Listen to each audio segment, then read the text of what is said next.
Broadcasting live from the basement of the Pentagon. This is WTF Nation Radio. This is a public service announcement from C.T. Fletcher. I will not contribute to the pussification of a nation.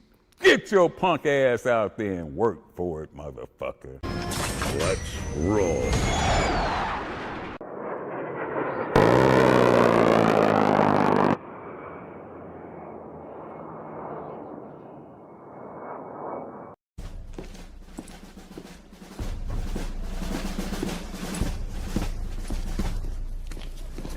Morning, Sergeant Major.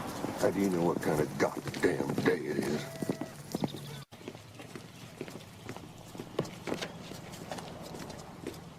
Beautiful morning, Sergeant Major. Are you a fucking weatherman now? You're listening to Sergeant's Time on WTF Nation Radio.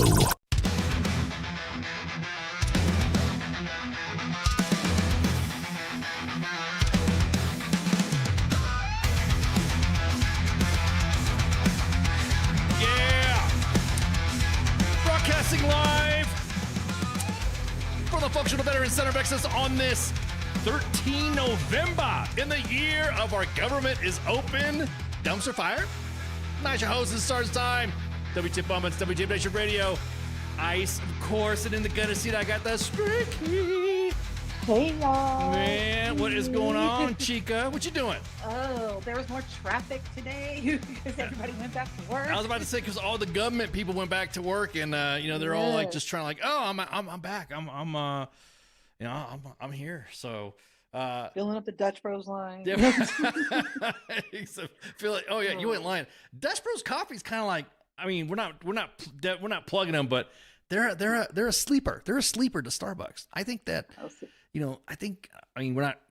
Hey, I tell you what, Dutch Bros, give us some coffee. How about that? We'll plug. I'll give him some coffee. I want the Rebels. Yeah. Give him all the coffee. Yeah. So yeah, it's just kind of it's funny to look. I hit one of them. I was like, I had to go.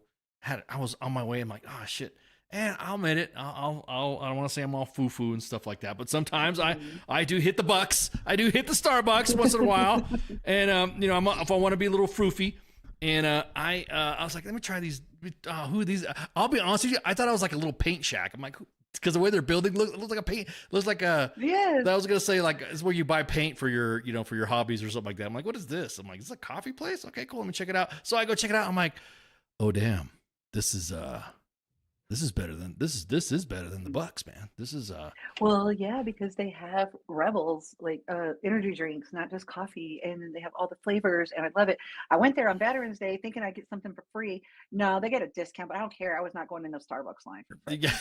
I don't do that. Yeah, exactly. No, I was about to say it wasn't bad. So I was like, so now we have options. If you don't want to go to the Starbucks, I can't say Starbucks or Starbucks Bucks, anyways. But anyway, so happy welcome back to work day or something like that. Welcome back to your things to, hit back to government work, get back to work. Yes. I guess everyone's back to work. I guess everyone's going to go back to work and getting paid. Everyone's posting their pays and all that. I want to know what banks, I always tell it's like a bad practice. I think that banks tell soldiers that they're going to get paid before they actually get paid. It's almost like, I don't know. To me, it feels like it's kind of. I don't agree because I think the soldiers should be smart enough to know when payday is. Right. That's me. They're right. grown adults. It's almost very like predatory payday loan-ish when banks say, oh, well, here we go. Well, if you bank with us, you'll get your pay early. And then then like the situation we had the shutdown, and then the next thing the banks were like, we're not paying you shit. Why don't you go to AER? Make sure you donate to AER, of course. But I'm just like, it's almost in early. Sorry. Yeah. Woo! Got to fan myself with my AER propaganda since 1942, of course, helping soldiers and their families, and retirees. Pretty soon they're going to be reservists too next year. Tony Grist has been rocking it.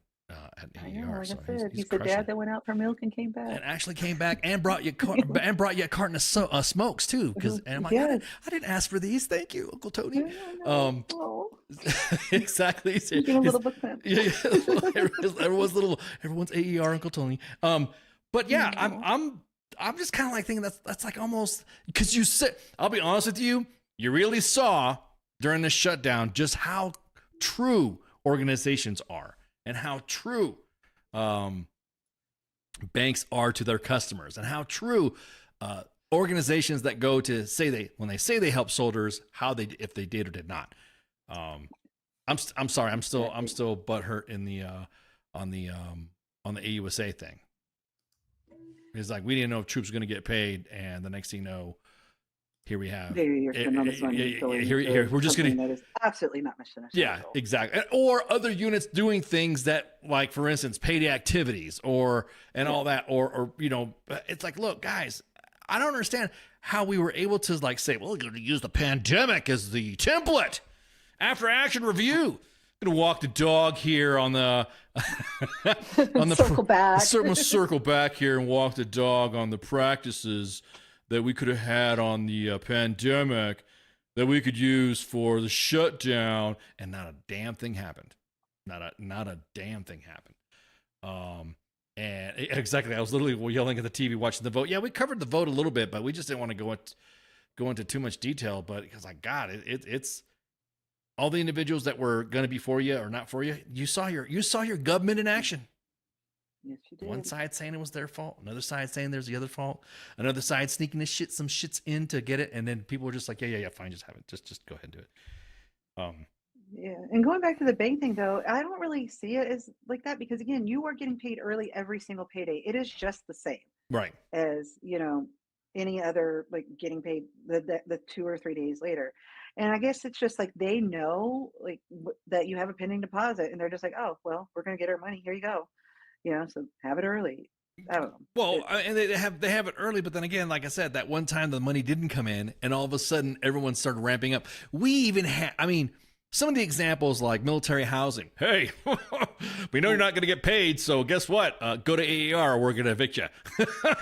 Right, and that was a huge problem. Yeah, privatization. Yeah, I was like, so, and then at the same time, barracks, chow halls, not being worked on, work orders not being put in place, chow halls, defects closing on some installations, and then people, well, it was going to really close anyways. It was going to close, so I don't know. It just seemed like they were just, faith has been shook. And they really need to figure out what is actually mission essential, because I don't know, feeding fucking soldiers seems pretty mission essential to me. Well, not only, but, well, yeah, of what course. do I know? Right. What do I know? But on certain things, we have public affairs posts not being posted. It's like at this time, dudes, y'all need to freaking that blows me away. It's like, well, because of the furlough, we can't have people operate social media platforms. Pretty sure. And I'm like, what does it cost to do it? You could have gotten a uniform person to post it for them.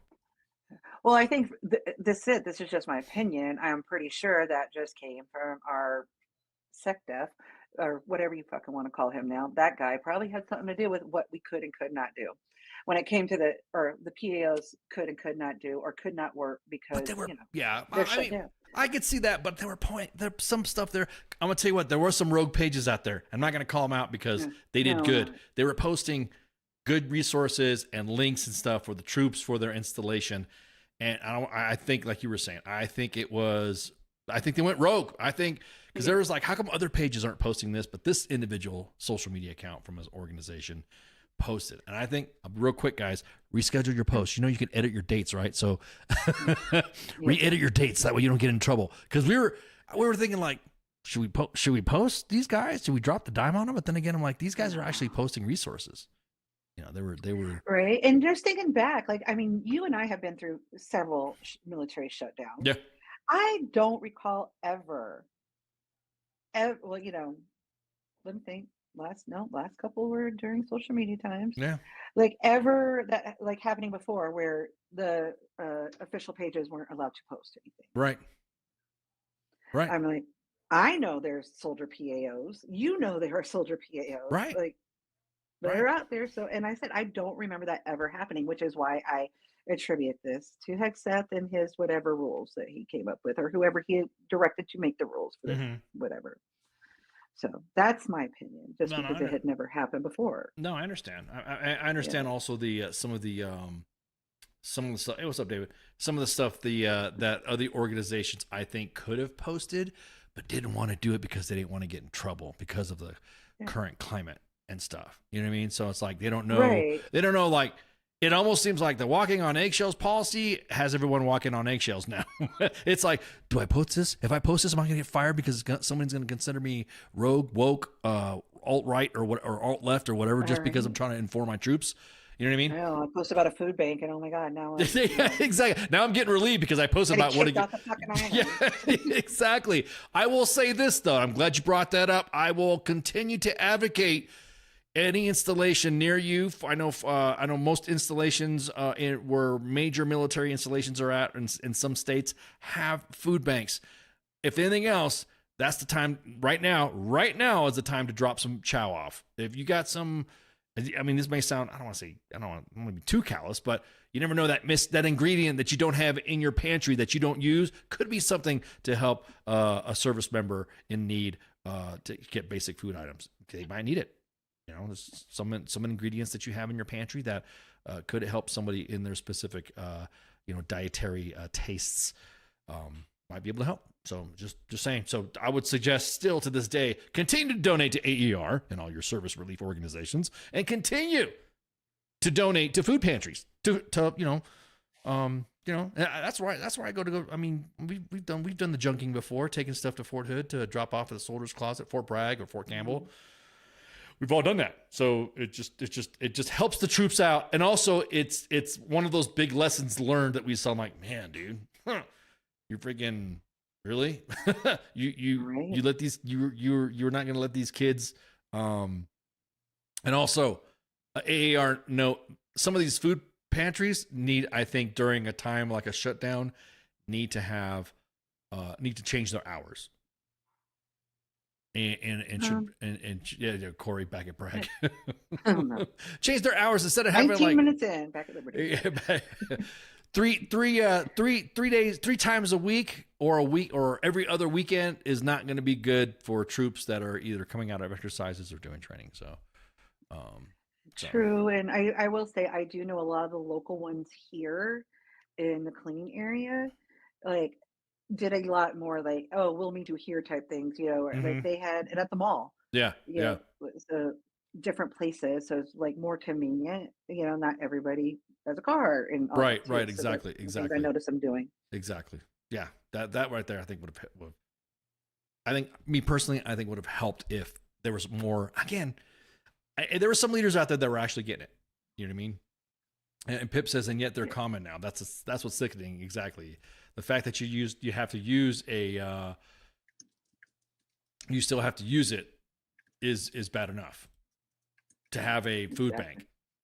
So it's just frustrating.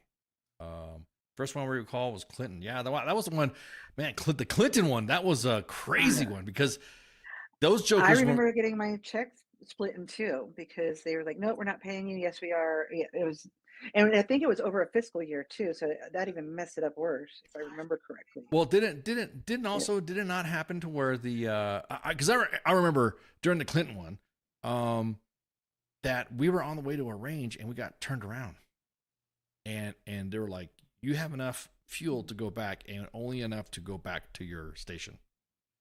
Like we were told to turn around. We'd already driven like 3 hours. So I was like, man, dude. So what can you do? What's that? Yeah, I'm trying to remember exactly when that was. Now I got to look it up. Yeah, same here. I'm looking through my notes too, right quick. I'm like, when was that shit? But yeah, dude, it's just, So again, it's just a real quick reminder that, during the shutdown and everyone got scared and stuff, you really got to see the true nature, the true heart of organizations that say there are for service members, and you're realizing some of them were and some of them were not. So I don't want to beat that dead horse. Yeah, it wasn't over a fiscal year. It was during Christmas time. That was why I was like, something was different. And I'm like, why did it mess up even more? So yes, he had two, but the second one was a long one. I don't remember the first one. I'm trying to think. I was in Korea during the first one, and I was at Fort Hood for that second one. Well, the thing was that I hated receiving my back pay one lump sum after a shutdown. My check was overtime because you know what you see in that meme out there. The only time that people really freak out are those that are in the military. They get overpaid, and when you see like wow, I got freaking 15 grand in one paycheck.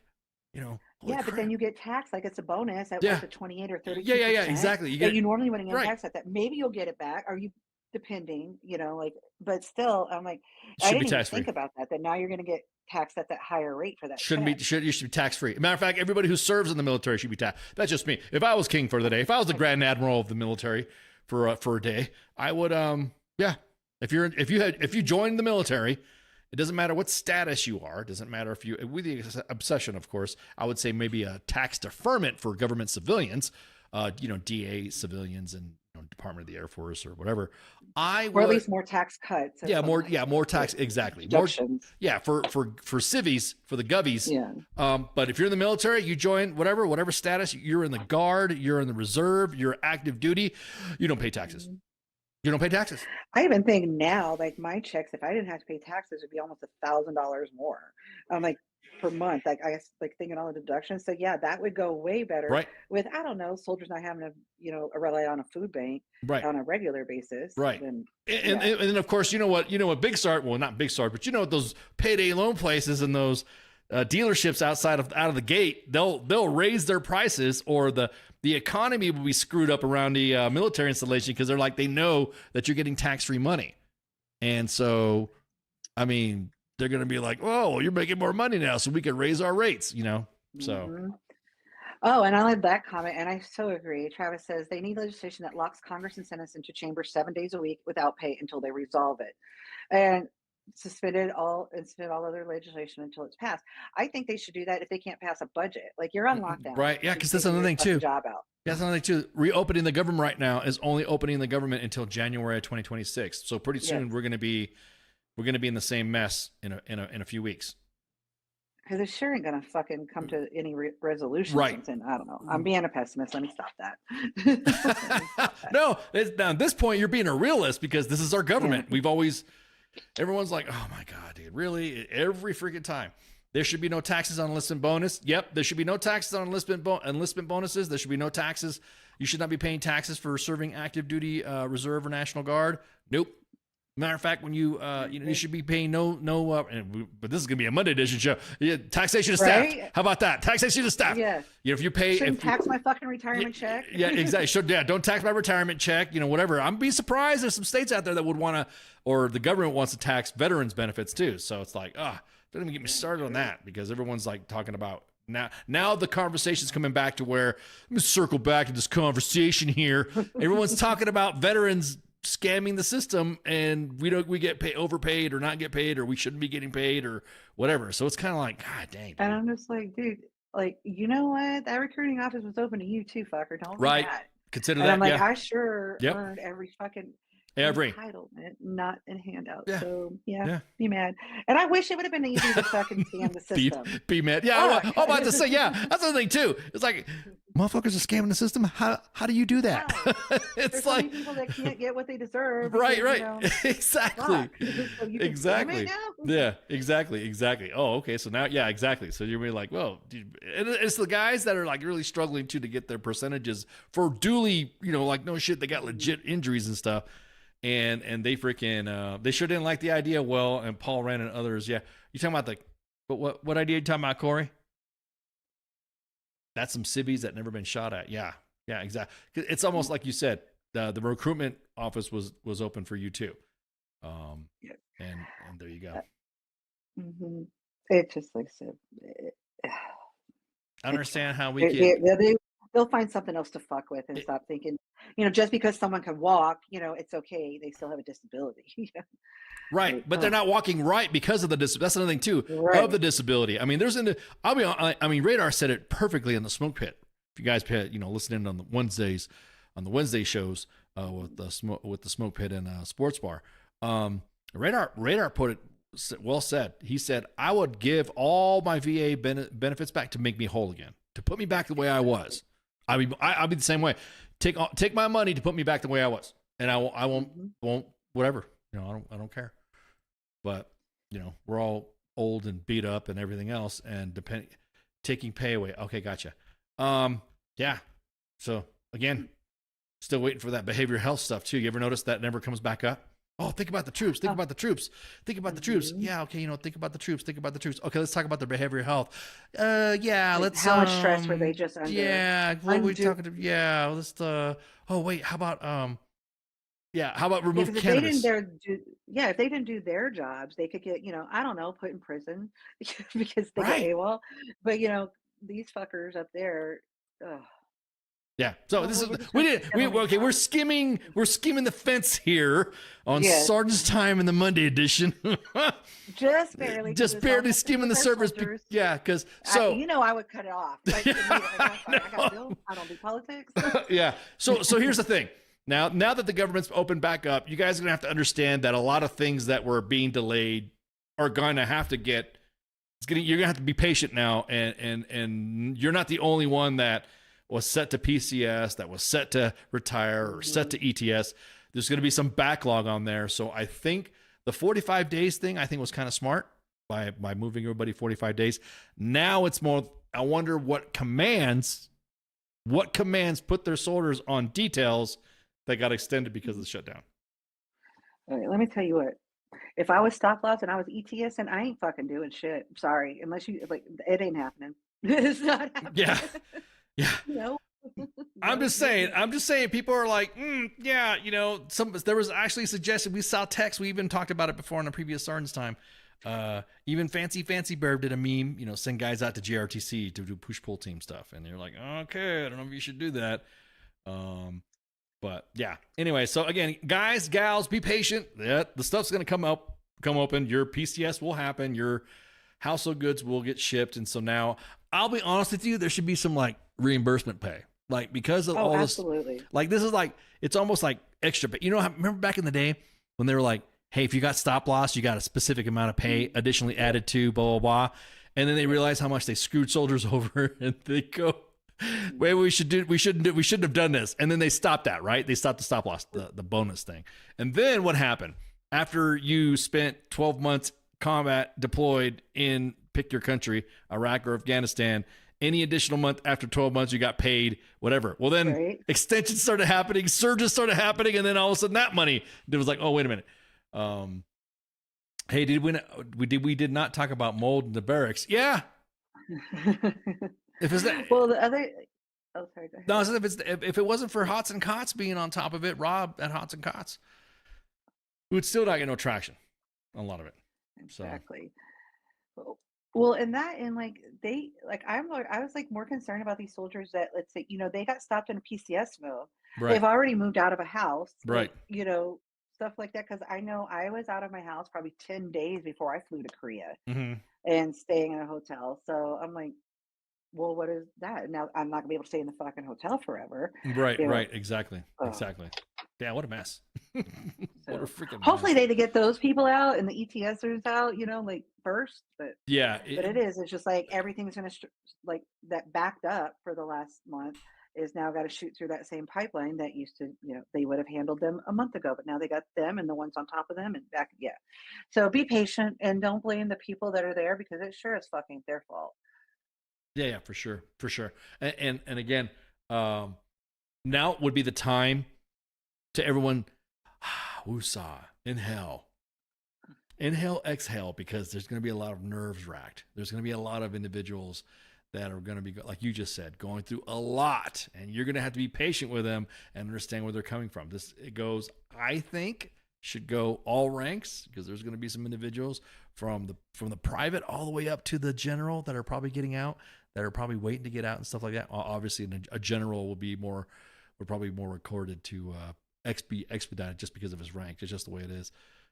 But yeah, be understanding when Joe is like frustrated and he's trying to move his family and he's trying to PCS or trying to ETS. Have a little patience with them, leaders, and also be patient with your civilian, the civilians that are working your PCS and retirements and ETSs, transition points and stuff like that, because hey, they've been working with no pay. Exactly. They were working no pay. So, this is where we kind of like, what about government officials living in housing? I'm just going to say this. I don't understand how stuff that's normal is all of a sudden now news.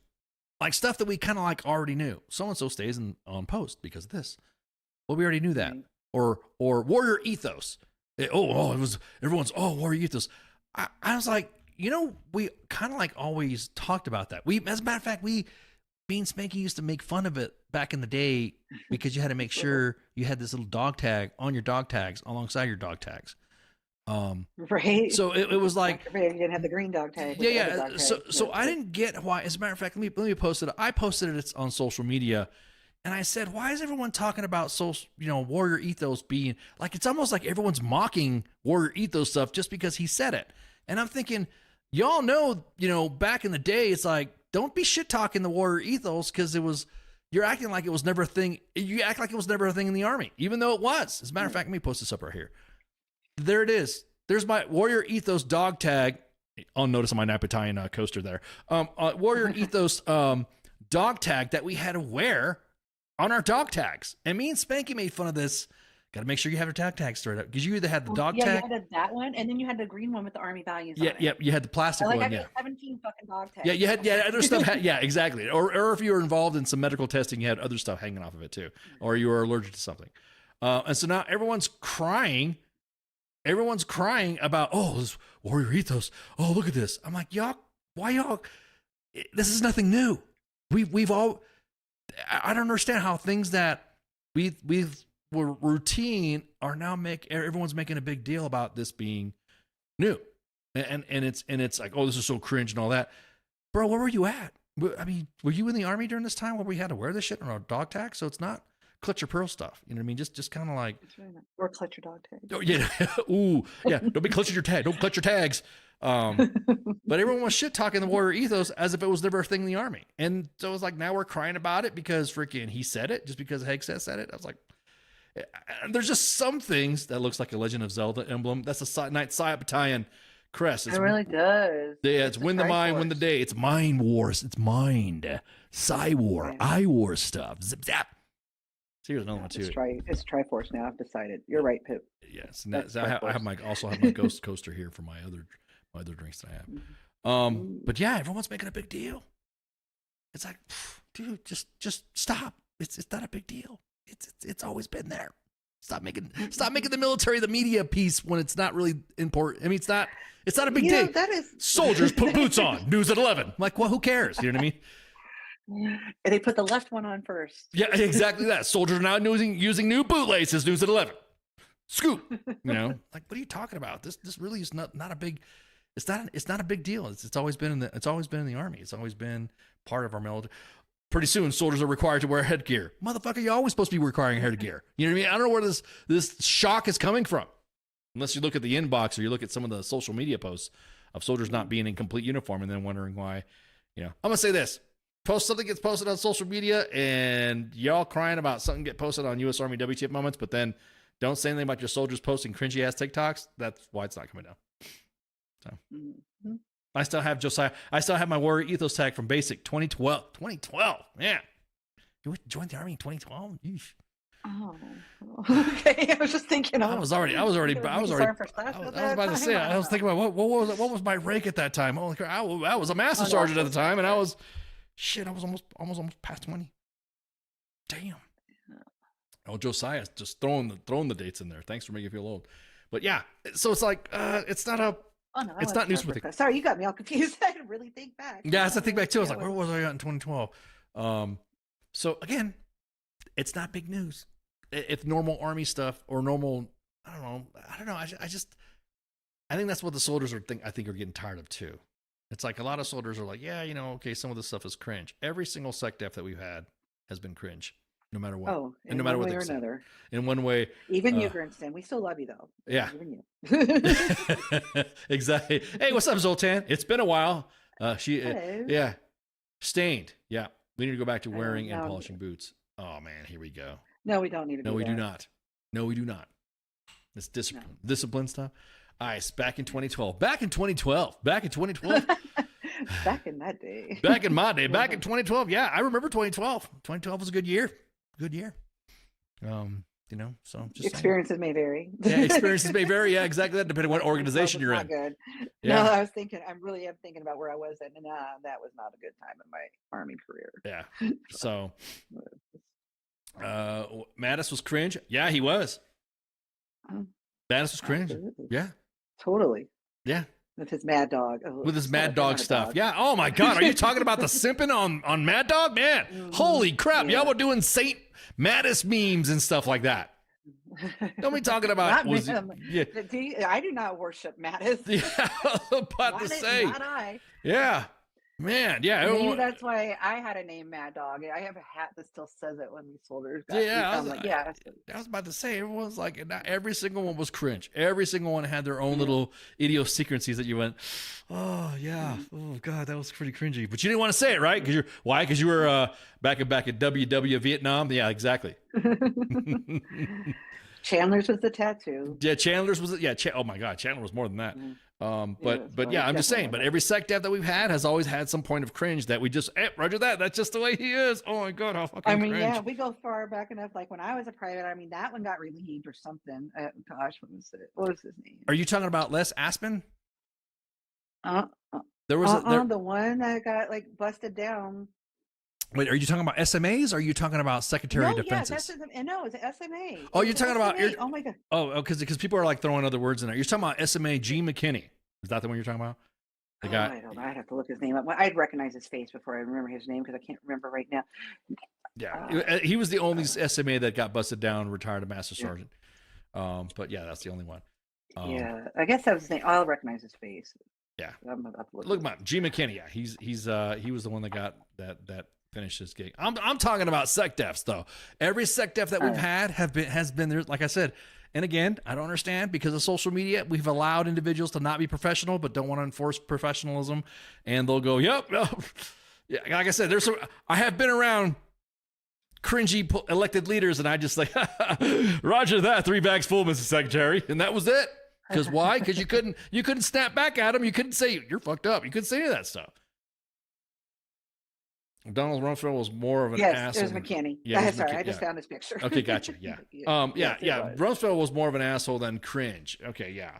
I want to say, no, there was some cringy stuff that he said on top of being an asshole. What do? You're supposed to be a professional. It's like, Roger that, 3 bags full. Do the grip and grin, smile. That's it. That's all you can freaking do. So, I mean, you can't really, all the initiatives and stuff like that have happened through. The Army keeps waving back and forth. Yeah, speaking of those initiatives, because you brought up Rumsfeld, that was one of the ideas he had. I'm like, I don't know why they never did it. Is like, different retirement, like. Oh. Not everybody should have to serve 20 years. Like maybe an infantryman can like retire at 10 years. It's a lot different kind of job. Yeah, he tried. Why are we kicking a doctor out at 20 years? Yeah, they're trying. Yeah, they were trying to. That's where the up and out system really went bad. You had like Redux, and you had all these. You had standard retirement. You had You had the choice retirement, the Redux retirement. You could retire at 15 if you took a $30,000 bonus, and then. That the time stop losses were happening, people couldn't retire, so they took the bonus, and some of them had to pay the bonuses back. It was messy. It was messy. So Bush Jr. and then pissed Cheney didn't get a big Bush Jr. and then pissed Cheney didn't get a big funeral, huh? Oh, Bush Jr. and them are pissed that Cheney didn't get like a state type funeral. Did he? Is he not? Isn't he? Is he not supposed to? Isn't there supposed to be like you're supposed to have the flags lowered at half mast for a few days, and they have him laying in state for a few days, and then I mean, I think he's just recently died, so there's some. So well, no, and that's the thing. Like, it never came out like from our federal government to put the flags at half staff or anything. You bring up a good point because that was you're correct. There was no directive or put out saying that, even though it wasn't. I'm saying public affairs people really kind of like, I don't want to say they dropped the ball, but they were really quiet on key events that. I'll be honest with you, man. It's what directly affect our military history. Not only does it affect, not only does it affect true military history or a government history, but it allowed for the dissent and the drama of politics from service members to post about it. Yes. In some states, some reserve units posted it up. did the lowering on the half mast. Another one didn't want to do it. Another one did it. There was no like directive. There was no edict. There was no order. As a matter of fact, that's a good point. Let me jump on here to the Department of War. Look at the Department of War. Ouch. Social medias. I mean, currently now that the government's open, there should be a shitload of freaking posts going left and right. Right. I mean, it should. Should have been. Here's a list of everything I wanted to tell you over the last month. Just start posting. Start posting like every hour. Just like if there was some immediate stuff you wanted to push. But as a matter of fact, let me do some real quick. Someone brought up a good point. Was it ever posted? Yeah. Let me look. Cheney. I think it was. Cheney. Let's look. Cheney. Nothing posted on the Department of War site that I could see about Cheney. At all. Nothing about a funeral. Nothing about he's going to lie in state. Nothing about lowering the flag. This is what's going to happen. This right here is what leads to good order and discipline being disrupted when no messages come out. Exactly. And so, yeah. So there was flag. Let me see. Did he post that? It's going to be at Washington National Cathedral in D.C. I literally cannot find like an order saying, "Hey." Yeah. Oh, and there always has been one. It's like we dropped the ball. I should say the public affairs and comms people have dropped the ball on this big time. You would think someone would like, "Hey, I'll post Dick Cheney. He died. He was a former vice president and former secretary of defense." That's no matter if you like him or not. He was a notable elected official, notable in many ways. But that's it. Very. Exactly that. Corey, he damn near killed old boy while hunting. Yeah. Only true VP to get to shoot somebody in the face and go, oops, nothing happened to him. Sorry. Maybe you should have moved. So the only thing that I see right now that I see currently posting, as a matter of fact, let's take a scroll. Let's take a scroll on here to the Department of the War's Facebook page. And then we can. This is funny. Sorry, Allie. Pete said all posts must be approved by him first. I think there's some truth to that. I think that is. I would not be surprised. Yeah, I'll be honest with you. I mean, there's a lot of key events that have happened that it's just not all about you. You know what I mean? I'm not saying that about anyone specifically, but it's like it's not your personal Facebook page. And I'll also say, not to anyone specifically, that micromanaging is the biggest form or biggest way to show me that you have no idea how to lead. But well, let's go on. You cannot. Let's go on U.S. Army WTF Moments' account here, and then go on to the Department of War. All right, let's see what we got here. First thing we see posting is him screwing in a screw for the sign. Okay. Yep. All right. I'm announcing Operation Southern Spear. Okay. Veterans Day post. Okay, that should have been normal. That should have happened anyways. Veterans Day. Yep. Gotcha. Veterans Day, whatever. Right there. Veterans Day. Honor all who serve with a Marine Corps emblem and Colonel rank. What else? There we go. Football. Yep. Okay. There's another incident here of shooting little boats. And here's Arsenal freedom of speech. More boats getting hit. Trip to South Korea. Trip to Vietnam. It is in flag code. I'm not seeing anything flag.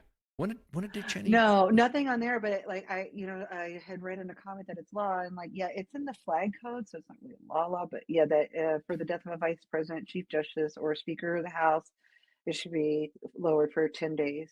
See, that's what I thought. I thought it was like some period of time. Oh, the president can also issue an executive order extending that or something like that from the last time. And it's 30 days for the death of a president or former president. Right, exactly. So, yeah, boats getting blown up, PT, boats getting blown up, PT, a couple of more boats getting blown up. There's a lapse appropriations. Okay, so there's limited updates. But the government's open. Man, the government being open, there should have been a slew of freaking just posts going off left and right. Or at least hey y'all, we're back. catch up later. Yeah, exactly. Hey, we'll Gotta go to a meeting. Yeah, we'll be back with you. Don't listen to anything WTF Moment says until we talk about it, type thing, or something like that. Especially Ice and Spanky, because those assholes. Yeah, exactly. As a matter of fact, let's look at the let's look at what some of the units have been posting now that the government's yeah, exactly, Zoltan. All right, so here we go. Already seen the first post of today, and this was a post here that I heard about getting posted, and I'm so happy to see the post. And y'all know me, I'm part of the drone mafia, and working with the government with drones and stuff. First Cav, hey, shout out to First Cav. There we go. Did they post? Yeah, they post. No, I just looked up at 3 cores, and Yeah. it's October 1st. That's the last time they posted. Yeah, not First Cav. First Cav, look at that. Pew pew. Look at that. They're posting. They're posting. Look at that. That was 9 hours in. Look at that. Bam. Government's open. Bam. Look at that. We're showing tanks. We're showing drones. Hell yeah. We're getting back to work. We're getting back to There's work. nothing on 3 cores page. Looks like we're doing stuff. All right. Let's see. Let's go to 82nd. Let's go to the 82nd. Pew pew. 82nd Airborne Division. Of course. What? Just 82nd. Of You course. stolen dollar guy. Yeah. Yeah. 87. Bam. 8 hours. There we go. 82nd. All right. Here we go. Yeah. More units are starting. Look at that. Woo woo. That's what I'm talking about. There we go. All right. See. Fort Bragg is posted. Yeah. I just said that for okay. Oh wait. Oh, Isn't I there? thought you said 82nd, not Fort Bragg. Oh, they did post. Yeah, you said 82nd. I thought you went to their page. I went to Bragg's page. Oh, let's open up to USASOC. USASOC as of 3 hours, and there you go. So as of 3 hours, they posted their vid. Okay, cool. Let's see who else we got. Who else we got? 5th Corps, right? Oh, Carson. Yeah, look up Carson. V Corps. You look at 5th Corps. V Corps. These search criteria are very interesting when you dig up something on search. Here's 5th Corps. 10 hours. Look at that. Bam. Look at that. For Carson, 8 hours. Yeah. There we go. So it looks like the units are starting to post up immediately. That's what I'm talking about. Good stuff. Exactly that. To bring your butts back to work. So that's awesome. So there we go. Yeah, that's a good start. I mean, what other units? What other units you wanna bring up there, Spanky? Let's get a couple overseas ones. Okay, so 5th Corps is sort of kind of overseas. Let's go Let's go 173rd Airborne Brigade. Yeah. 173rd Airborne Brigade is overseas. They're stationed in Vicenza, Italy. Let's go window cap on this. Let's see what they got. Oh, this is interesting. Oh, look at that. They're already talking about best ranger, best sapper. Look at that. Look, they just dumped a whole bunch of stuff. Best ranger, best sapper, best sniper, best mortar, best medic. Look at that. Well, yeah, but look at that. Those were just very recent. Now, if you go to USFK, United States Forces Korea, they never stopped posting. Well, no, because I'm assuming it's because, our president went there. But yeah, so they were posting all through the shutdown. Yeah, November 6th. Yeah. November 7th. Oh, yeah. Well, okay.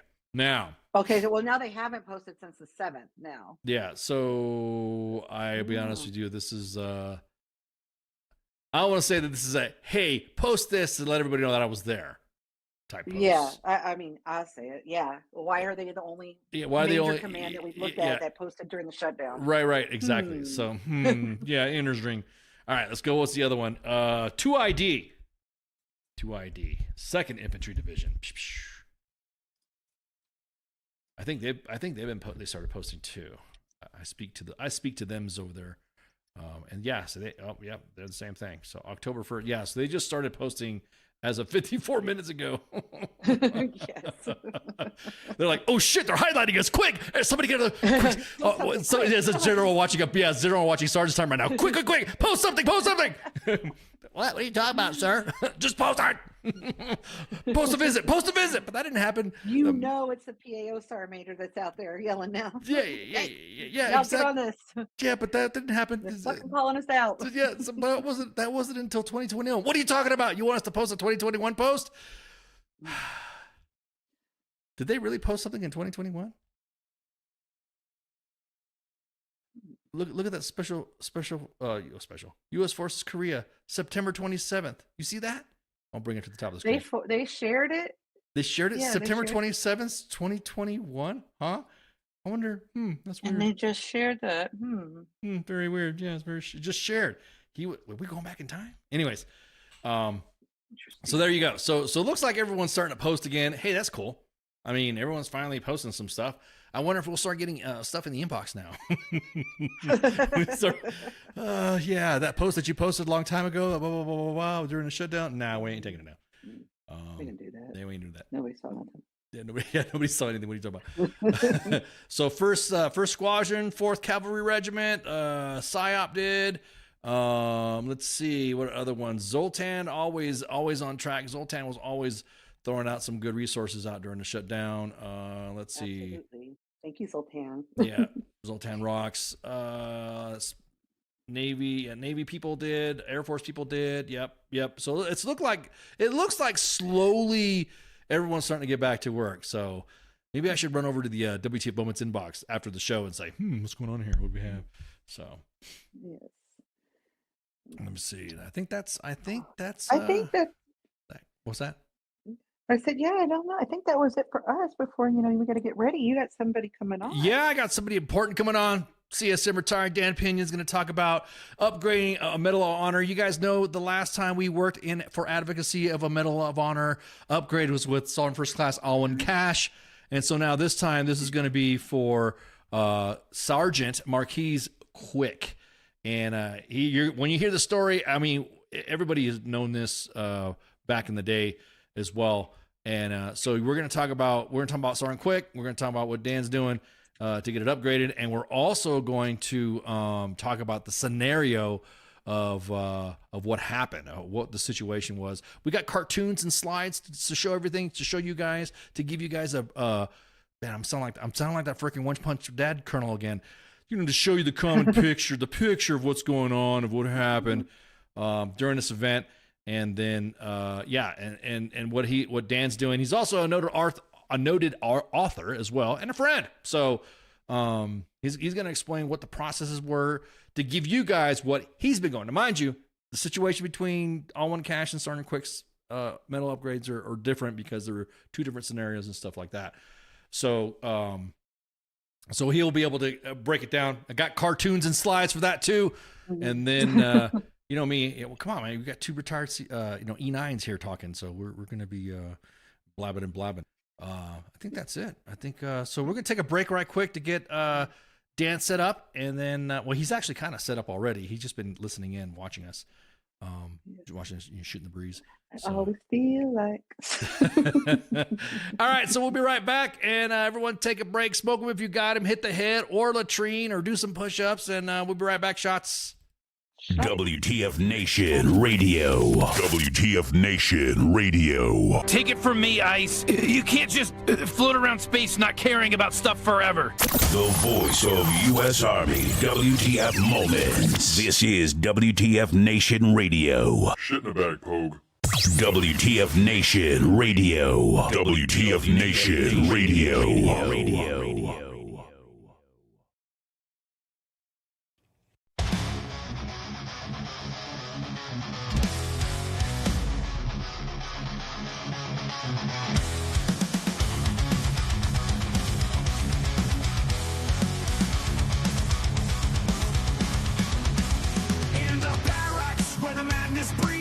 Soldier's tale of wild misdeeds, from the chow hall to the PT grind. You won't believe the things you'll find. Drill sergeant's rage, a fiery storm. Private tension far from the norm, in the shadows where the secrets lie. Army WTF you can't deny. Army top of the stories unfold. In the heart of the chaos, the truth is told. From the field to the base, the legends grow.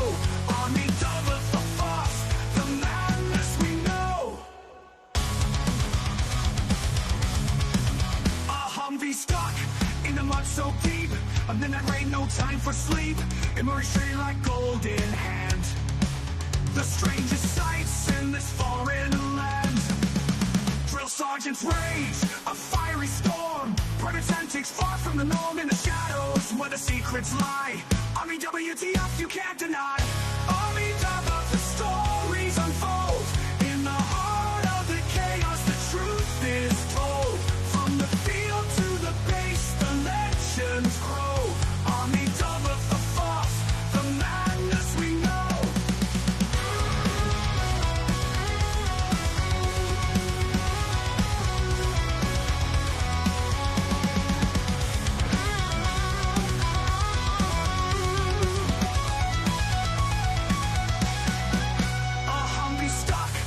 much so deep. I'm in that raid, no time for sleep. And we're treated like gold in hand. The strangest sights in this foreign land. Drill sergeants rage, a fiery storm. Private antics far from the norm in the shadows where the secrets lie. Army WTF, you can't deny. Army double, the stories unfold. In the heart of the chaos, the truth is told. From the field to the base, the legends grow. Army double, the fourth, the madness we know. In the ranks where the wildlings roam. Every soldier's got a tale of their own. From the absurd to the downright strange. Army double, the fourth, it never will change. So raise a glass to the tales untold.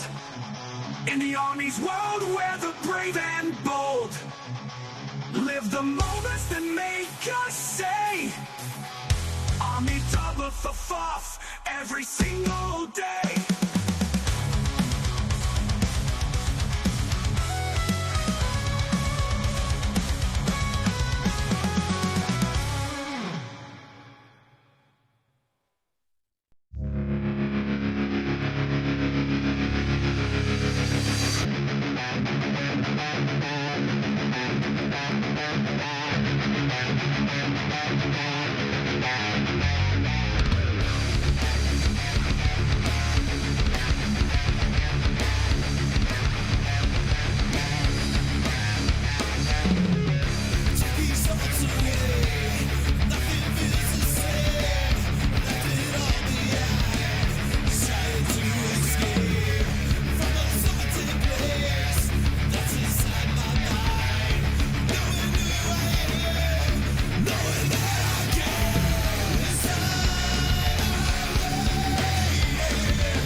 I am here determined to stop this future atrocity. This station is now the ultimate power in the universe.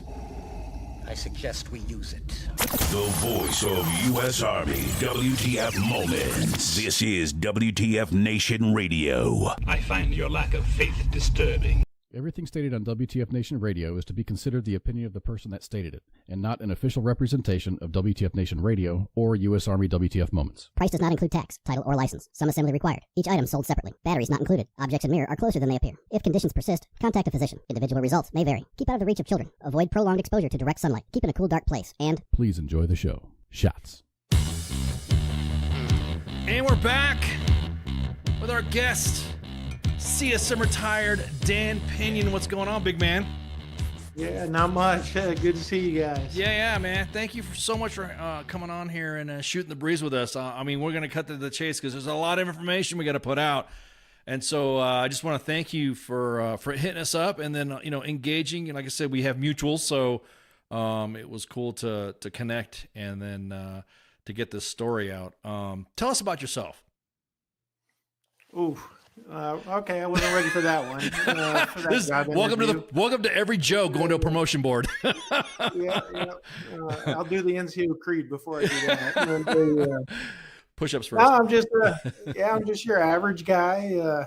I was fortunate to serve 28 years in the Army, reconnaissance, and I retired as a CSM, and now I just go by Dan or Big Dan. There you go. I put my hands in my pocket. I don't shave. I don't walk across grass yet unless I'm playing golf, but that's about it. Exactly. So where'd you serve? I mean, just give us a real quick. I mean, you were a Cav Scout because I can see the Stetson behind you, but you did Cavs time. But what were your assignments? Yeah, so I was mostly light reconnaissance. I started out at Fort Ord, California, 7th Infantry Division back then, and we flew around in helicopters, motorcycles, and walked a lot. Then they threw me in armored battalions in Germany.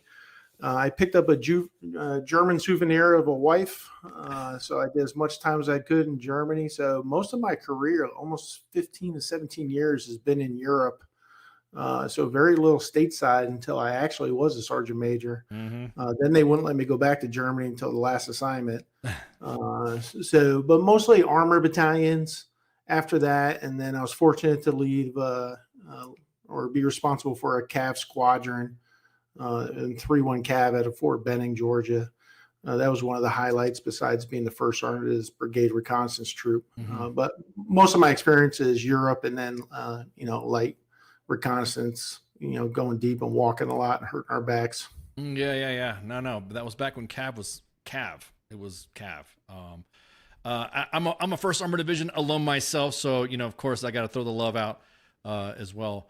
I'm First Armor and First Brigade for life. Ready first. Yeah. Ready first. That's right. I was D-main. Sorry, I'm a PSYOP guy, so I didn't get to. I didn't get to. I saw some of the fun, but I didn't get to participate in some of the fun. You retired. When did you retire? Yeah, so I retired in January of 2019. So I'm getting ready to come up on 7 years here shortly. Yeah. That, man, you don't realize how fast your retirement time goes too, from your. Absolutely the truth. You think you're going to do 20. Well, actually, you think you're going to do 4 years and hope you make it, and then next thing you know, you're close to 20, and then after that. The Army just like stay in. And exactly. I wanted to retire twice, and they basically said no. That third time was a charm. Yeah, really. Okay, so we're going to be talking about Sergeant Quick's events and processes that you've gone through so far for his upgrade. Proposal to the Medal of for the Medal of Honor. Can you? I'm gonna throw some slideshows up, and I'm gonna make sure that everybody can see it, so that we can just get a real quick glance. Hang on, let me hide some faces here. There we go. I know. I always joke around about you got 2 retired E9s talking about freaking slides and slideshows and stuff. So sorry. So real quick, here's the AO and mission overview. Can you give us a real quick, cover on what we're seeing here? Yeah, no. Well, my wife just made me take off my glasses. She says they're not good for camera. So good news, I won't be able to read anything. My mom said I always had a face for radio, so I'm Okay. 100%. All right. I'll Yeah, tell you what. Let me do this then. Let me yeah. do this. Let me. I could widen the overview for you. No. It's perfect. I mean, I know. I mean, I lived it. So. Yeah. Exactly. Go ahead. Basically, what you're looking at is the map of Ramadi, Iraq, that our brigade was tasked to go down and root out the enemy. And if you look at the red areas, that was enemy controlled or held areas. This is Ramadi in 2006. So we have been in this country almost 3 years now. I was there from 2003, 2004 for a good, was it 15 or 17 months. Mm-hmm. And when I came back in 2005 and 2006, so the enemy controlled this area, and our mission was clear. The night we did the transfer of authority, we attacked the city from the east and the west and the north and the south, and we squeezed that red for the next 6 months until it was gone. And then you'll see, this is actually the after photo, because this has the combat outpost, which was the means of how we accomplished this. So if you can imagine World War II door-to-door fighting of what our infantry and our armor units were doing in our special task forces that we had, they were going door to door with us in support, clearing and rooting out the enemy. And then we would throw a combat outpost in the middle, take over some houses, build a compound around it in 24 hours, sandbags, electricity, everything set up so they can move forward inch by inch. And then we would start the next streets or the next sectors. When we got enough ground seized, we'd put up another combat outpost. So we basically took all of our forces from Camp Ramadi and Corridor, I know I'm saying it wrong, on the east. And we basically emptied out those camps as we pushed towards the middle by setting up these combat outposts. And we rooted out the enemy in 6 months. No, these cops were a fairly new concept when it was first coming out, because we, at the time, if you were in 1st Armor Division, it was one of those pushes that we had to where we were so used to being out of BIAP or Camp Stryker that to move in and set up a cop in the middle of a red zone, it was just it was unheard of. No, correct. Well, I think if you remember back in the initial invasion, 2003, 2004, we threw forces everywhere. Yeah. Yeah. And I think it was General Senzeki or somebody's like, I need 1 million soldiers. And everybody laughed at him. Yep. So then we had all these combat outposts, and then they're like, hey, let's give it back to the Iraqi people. And we started closing down, sending tanks home. I was escorting tanks to Kuwait from Iraq after a few months of the invasion. And they were like, oh, let's escort them back up north a few months later. So we tried it, and then decisions were made to pull back. But this concept here, we started working in 2006, and I'm glad our brigade commander, Colonel Sean McFarland at the time, I mean, it's a tough decision, but the way to root them out is put our might against theirs. And that's what we did. But it, suffered severe casualties and losses. I remember hearing and seeing about the that's what the uptick of IED attacks were really hitting in Ramadi. Bad. Yeah. I mean, we had it all. Like I said, we were averaging 46. That's an average 46 attacks a day from the enemy on our forces. Yeah, this is incredible. Okay, so now we have this. We got this little update: infiltration and initial actions. Can you give us a little bit of a highlight on this? Yeah, I can. Just a quick backstory, though. So as the Brigade Reconnaissance Troop, we were given a whole bunch of special missions to do. And we were sending soldiers to sniper school, special tracking schools. We were tasked with special forces and other teams. I mean, we had asymmetric warfare group embedded with us. Yeah, I remember that. And our brigade commander basically told us that we were going to be a small kill team mission unit, and we would find snipers and the enemy that was doing damage, and we would find them and kill And I saw in the chat, I saw Travis Meyer and Joseph Rodriguez. Travis is one of our best snipers we had. So we prepared to do those missions. And I don't know if there's any copyright out there, but if you watch the movie Warfare, then what we did because we were with those units doing the same missions at the same time in the same areas and supporting each other. So this mission here, we had our 1st Battalion's 37th Armored Bandits, who I'm a bandit for life also. That's one of my first scout platoons. And they had an attached infantry company with them. And they were looking to seize area, but kept getting hit with IEDs and other attacks. So our mission was to infiltrate in, do some basic reconnaissance, and then try and identify where they would be laying these IEDs, set up, and then kill them. So we had done our map recons and everything, figured out our areas. And on this date, this is 19 August 2006, our 2nd platoon was tasked with this mission. So we arrived, or the platoon in our company or troop headquarters arrived at Camp Falcon and then the combat outpost. And then we had our teams push out from there to set up observation posts and, basically sniper positions and with a small kill team overwatch to try and find the enemy and kill them. And this was the rooftop position that I'm showing with OP1 is Sergeant Quick, Sergeant Barr, with Sergeant Rodriguez rotating, and then Sergeant Wall. Correct. So it was basically a 7-man team led by their platoon sergeant. Sergeant First Class Olenek had that team, and then Cap Marquees had their first team. So we basically split the platoon in half. And this is one of the things you fight, like guilt and other stuff, but they only have 18 to 20 men in their platoon, and then you're rotating on R&R, and we split their platoon in half. So we had we averaged 7 to 10 man small kill teams or sniper teams going in there.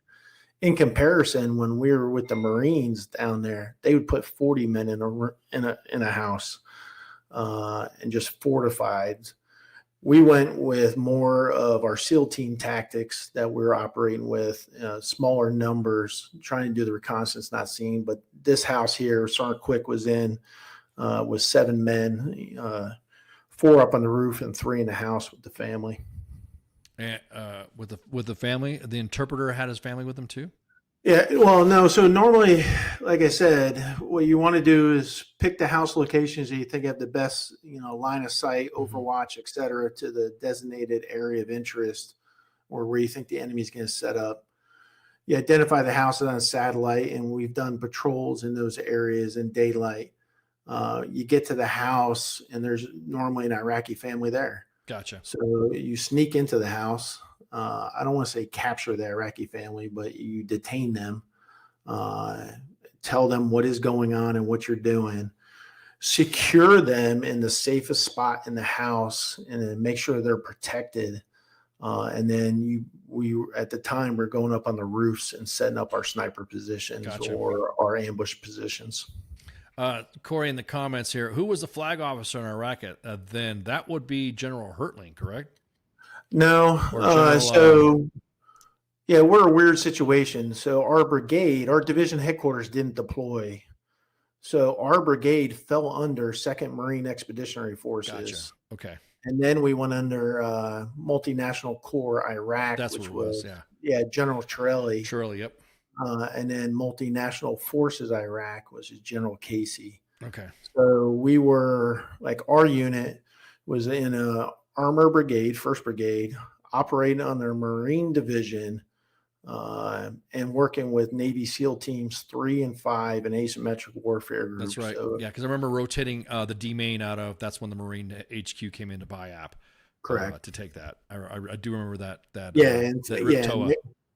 Our division or the MEF we're operating was out of Fallujah. Gotcha. Okay. Enemy contact and Sergeant Quick's actions. Can you? So you can see the rooftop. Now, here's one good thing is as we're going to talk about the Medal of Honor, this entire rooftop is now being turned into a 3D model where we can clearly show. Obviously, you can see my PowerPoint skills are not very good. You're good, man. Yeah, I try to stay away from staff as long as possible. But we actually have somebody volunteered that continually works with the FBI in court cases and investigations like this, and is building the 3D model right now and is finalizing it. And I saw the first draft, and it's amazing.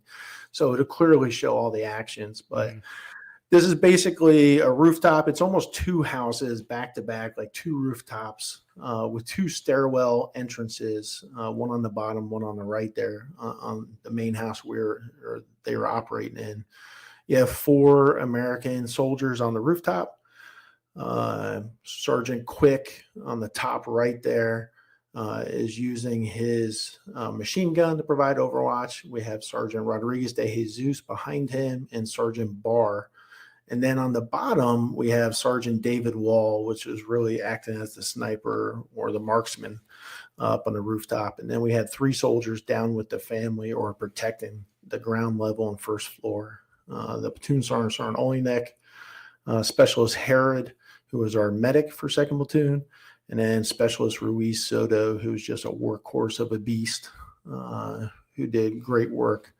So they were set up.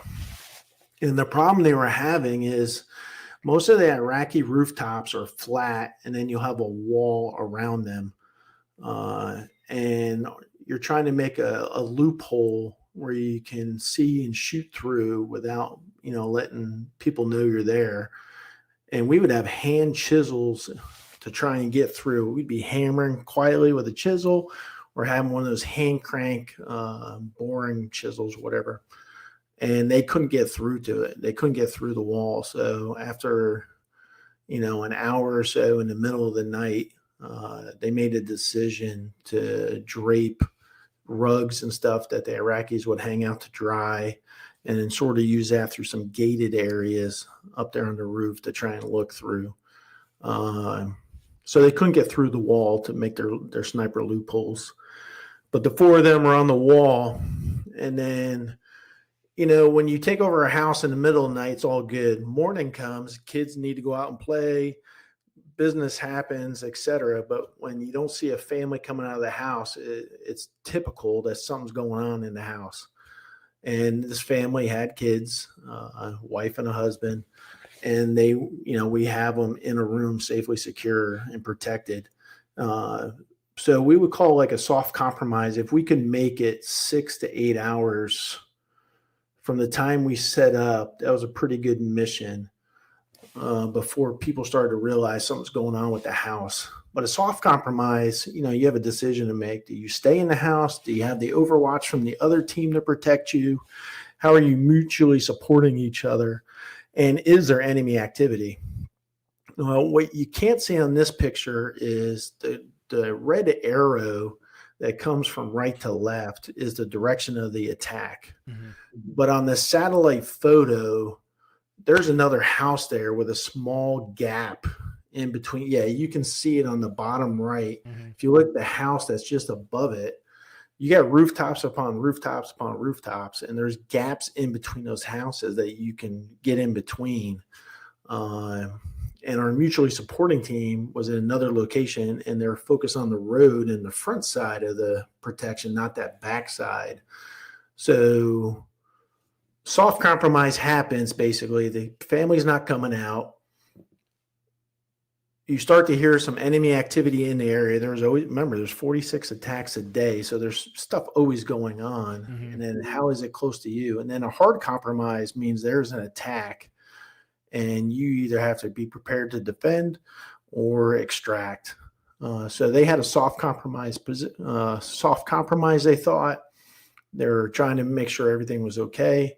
And while that was happening at 10:15 on the 19th of August, 4 grenades come lobbing over the roof wall.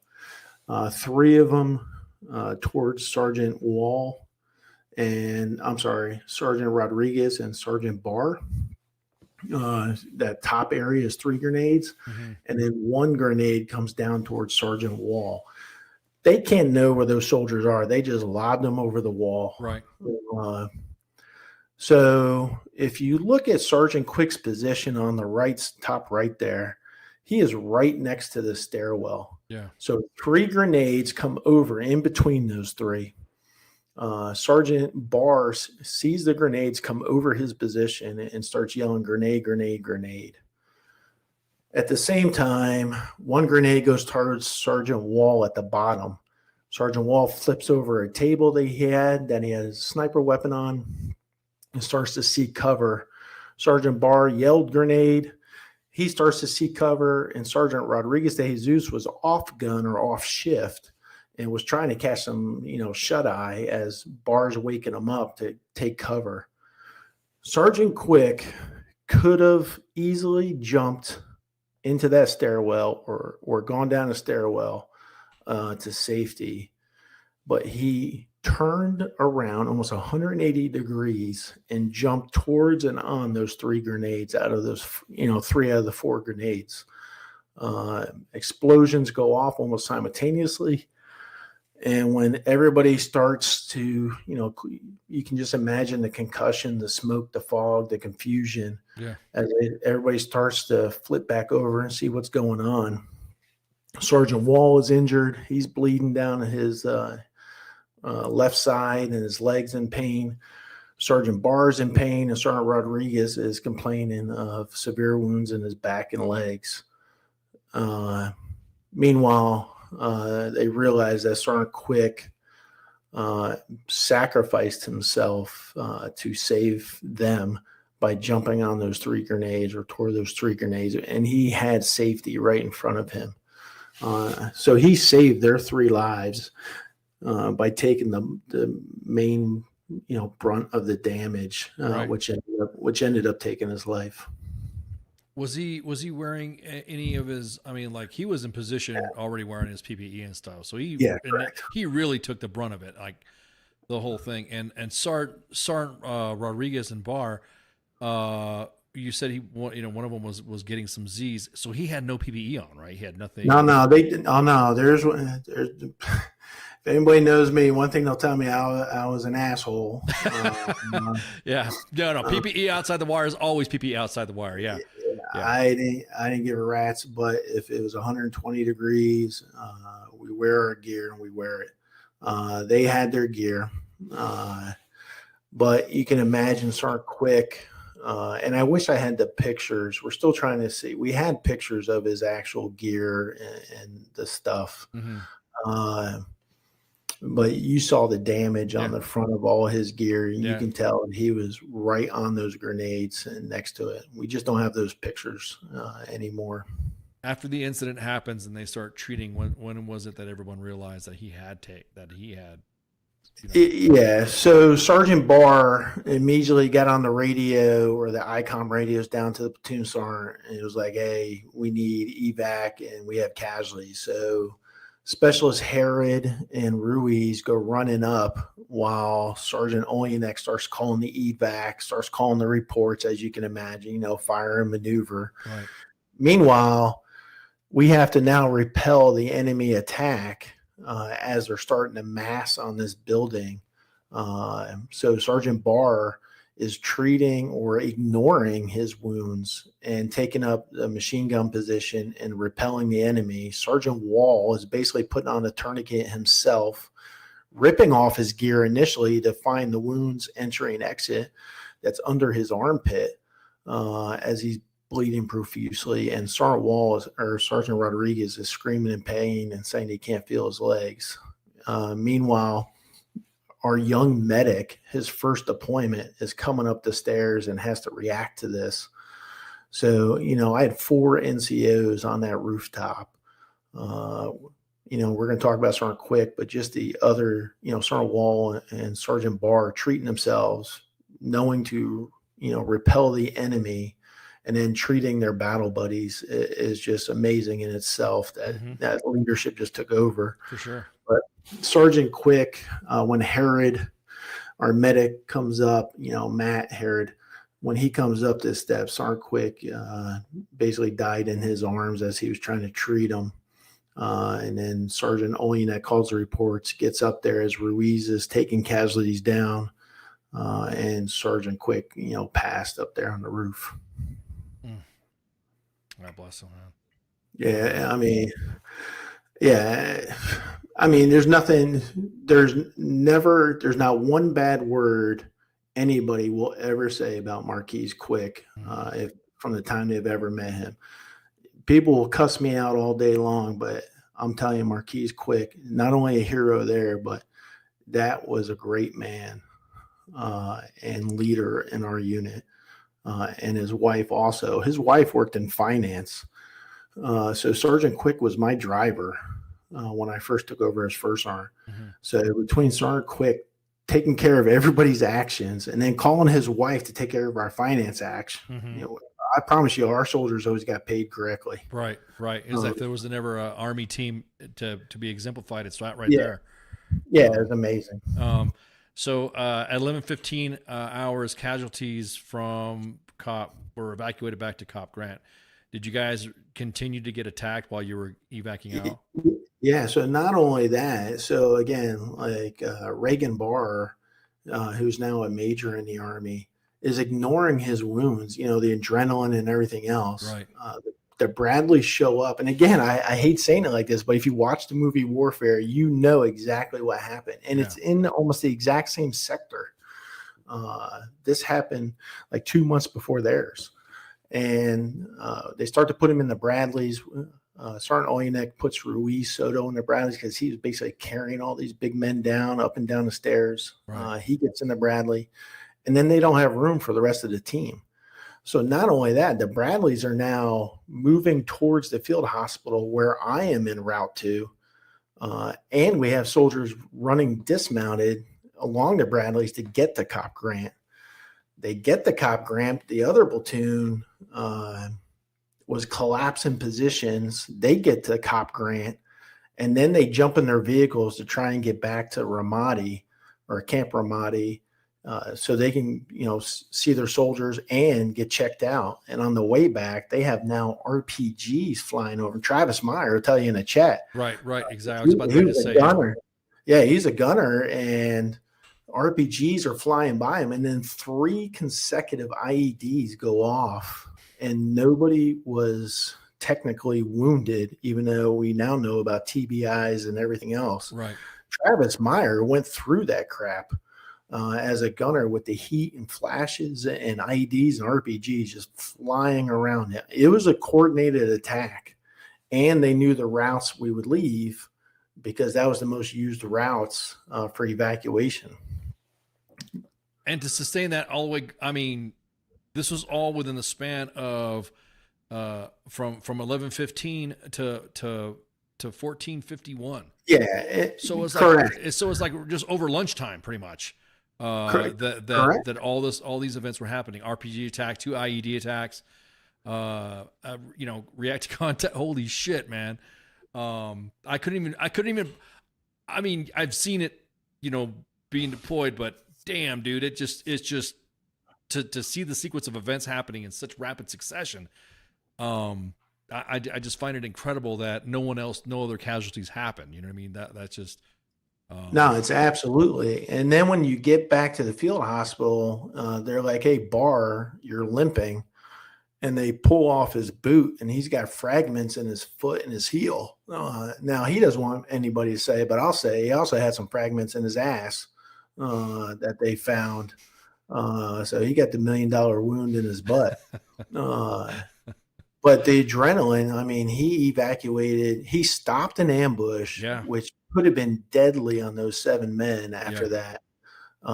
Evacuated, dismounted, and then gets treatment, realized he has all these fragments from the adrenaline. Travis Meyer had concussion symptoms and other stuff from the IED blast. And then, Sergeant Rodriguez de Jesus was air evac'd immediately out of theater. And then Sergeant Wall and Barr refused to be evacuated. They're like, "No, I'm basically routine, and I'll heal, and I'm not leaving my men." And they stayed. And we, put them in our TOC for a little bit until they were ready for mission. And they're like, "I'm ready. I'm not leaving my men." And they easily could have gone back to the rear to Germany. Yeah, it's that NCO. It's that NCO heart, man, right there. Yeah, all that. Like I said, over a standard military lunchtime from 11:15 to 14:45, everybody, all those actions took place. I mean, that's just, like I said, the rapid fire succession of the whole event. The fact that there was someone just said, "Sir, Quick was watching over us." Amen to that. It's incredible. Okay, so now this event happens. Everything, when did you started to say, "Hey, this right here is a is a criteria for the Medal of Honor"? What was your? I mean, everyone else knows that just by hearing what you just said is definitely a criteria for Medal of Honor. But what on your end did you do when you got back to home station, or did you do the recommendation in the downrange? No, it's horrible. And again, I will absolutely take full responsibility. And anything I say next is not an excuse whatsoever. We did not do the right thing at the time of the action. By this time in August, our troop is about to hit 50% casualties or Purple Hearts out of a 57-man unit over a 45-day period. Sergeant Quick is our third soldier lost now. I had a soldier break down from battle fatigue. If people hear about that, you think about old world wars and stuff. Mm-hmm. I witnessed it, and we had to evac soldiers. I had soldiers scared. So when all this happened, anytime we killed somebody or somebody was injured, we had to do, paperwork, sworn statements for 15-6 investigations. Of course. And it was almost routine, unfortunately, that we were just writing sworn statements and submitting them. Inventorying gear to go back to loved ones, packing up. And again, I'm not making an excuse. There was one soldier, Chris Buckley, went back to his tent, looked around, and realized he was the only one left in his tent out of 10 people in a week. And thankfully, his NCO, Sergeant Bear, came in there, saw him, snatched his ass up, and brought him into the other tent until we redistributed personnel and got replacements. So I focused on who was still alive. Mm-hmm. And I'm not trying to sound mean or cold. Of course. But I was scared. I was breaking mentally. And I'm their first sergeant, and I can't show that stuff.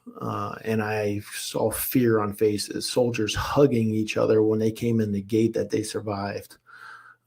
We basically accepted death.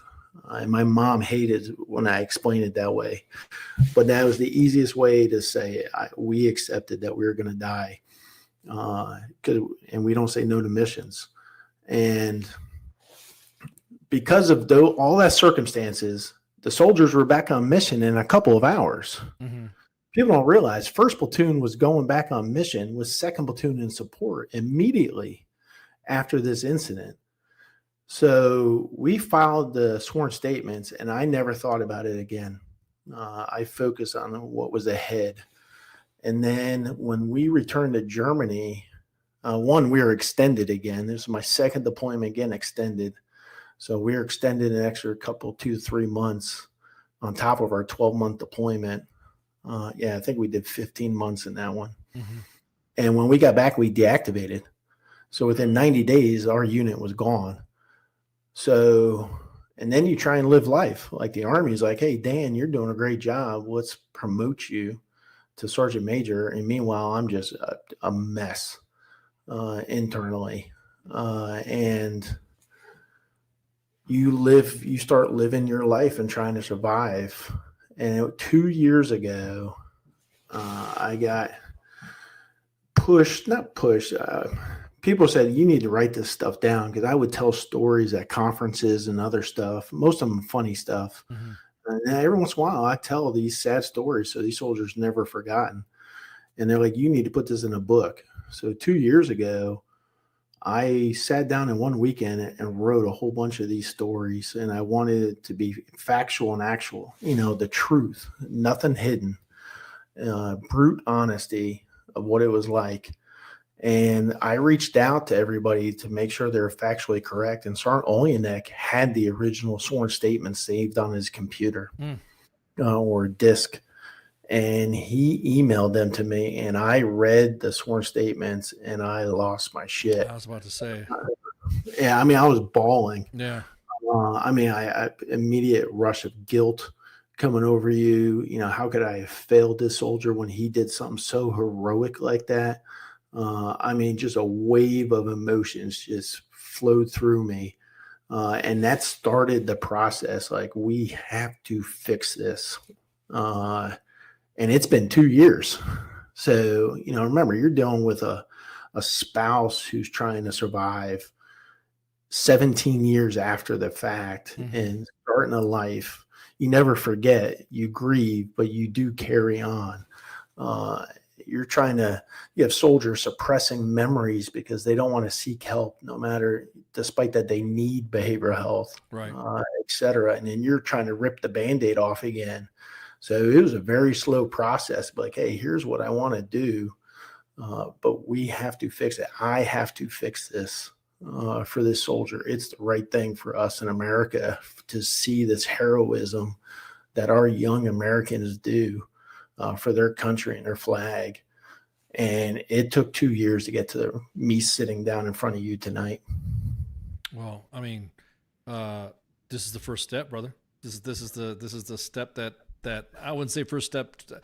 Let's put it this way. This is the first step in our process together that we'll walk with you on this, man. Yeah. So that we, you don't have to worry about this not being highlighted again, because it will be highlighted again and continuously to be highlighted again. So we're walking this step with you. So 2 years. Can you tell us about Quick? Tell us about Quick. Yeah, one, the guy had the biggest head I ever saw. I don't know how they made a hat or a Kevlar or ACH that fitted. Somehow he squeezed his melon in there. Yeah, biggest head. My dad makes fun of my forehead, but he had the biggest head I ever saw. And probably the most genuine, caring guy you could ever meet. I remember I fired him for 2 reasons as my driver within months of me taking over First Sergeant. One was because he helped everybody. So the NCOs and officers weren't doing shit for soldiers because they just go, hey, go see Sergeant Quick or Specialist Quick at the time. Yeah. Because he took care of everything and he loved soldiers. So that was strike one. Like, no, this ain't teaching my NCOs anything. Right. And then 2, he was not a good driver. He liked to lean the Humvee, and he was not a good driver. So those 2 reasons there, it was immediately you're gone. So I sent him to the promotion board, or they recommended him to the promotion board. And we put him in 2nd platoon where he could actually be a sergeant and lead soldiers. So he's from Alabama. He's buried in Birmingham right now. We just dedicated a paver stone. He married his lovely wife who he met in church. He called his mom and grandma every day. And he, enlisted as a cavalry scout initially, did his 4-year term, got out, joined the National Guard. And then basically, if you look at the timeline of 2003 or 9/11, he basically said, hey, I can't sit on the sidelines. So he discussed it with his wife, and he joined active duty in March of 2003, or roughly, January 2003. And he reported to us shortly after, and took his career overseas in Germany with us, where his wife came over. He mentored her to get her driver's license, which is hard to do from spouses over there, pass that German test. Oh, yeah. Yep. And she got a job at finance, and life was good. And, he was just, everybody loved Sergeant Quick.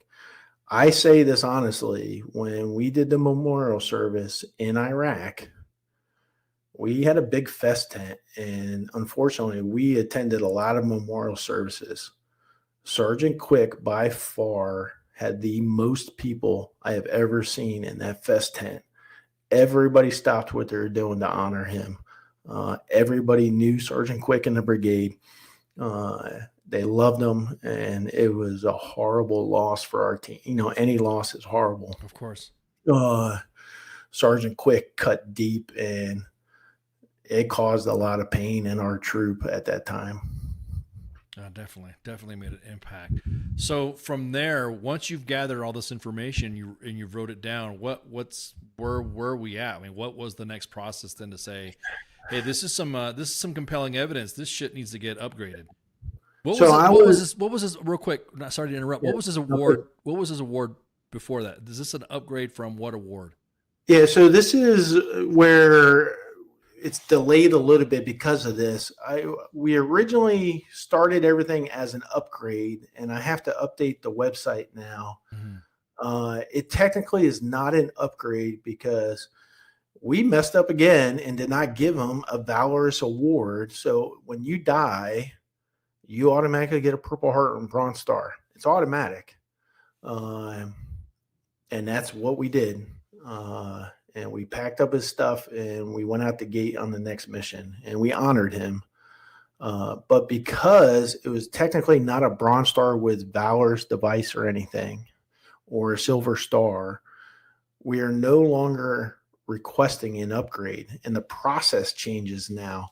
So I was originally working with 1st Armor Division, and it's amazing that the general and the command sergeant major, the sergeant major used to be one of my soldiers and was in Ramadi with us. I mean, I had the stars aligned last year with NCO support channel or generals that I used to serve with. And we thought it was an upgrade. And then Human Resources Command at Fort Knox, like, yeah, no, why you're making a left. I need you to make a right. And they assigned me a point of contact who gave me their standard operating procedures, or SOP, said, this is what you need to do. How can I help you? Doesn't mean it's doing anything for the award, but they're helping me make sure the packet is correct for submission. Right. So over the last 4 months, like, one of the things we have to do is get sworn statements, and they have to be signed and notarized. So I had to track down all the soldiers, and one soldier who's on the rooftops or on a wall, I could not find him. And social media is a mother, good and bad. And I asked for help and found Sergeant Wall about 3 weeks ago, and received his sworn statement 2 days ago. Awesome. So I have all the sworn statements. I basically have the packet done. And about 3 hours ago, I submitted the award form to the original chain of command. And that's why when you ask who was in charge of Iraq, or somebody asked, I knew it because I just wrote their freaking names down on the award form. So the original chain of command has to sign the award recommendation form, the DA form 638. So I had to fill that out like I was an S1 clerk again, and try and figure it out, and then figure out everybody's titles and ranks at the time. So, well, not to mention the fact that what people understand is that a 638 is the cover sheet for the extensive narrative that is being written, correct? Isn't that the way it works? Yeah, correct. And then you have all the support documentation behind it. So pictures, the slides you were showing, I have to update. Right. Now that we have the 3D model getting done. Yeah, that whole process you see there, and there's some minor changes to it because now I don't go through 1st Armor Division. I am technically the award champion now, so I am the recommender. I have to put everything together with our chain of command and then submit it to HRC for them to review it.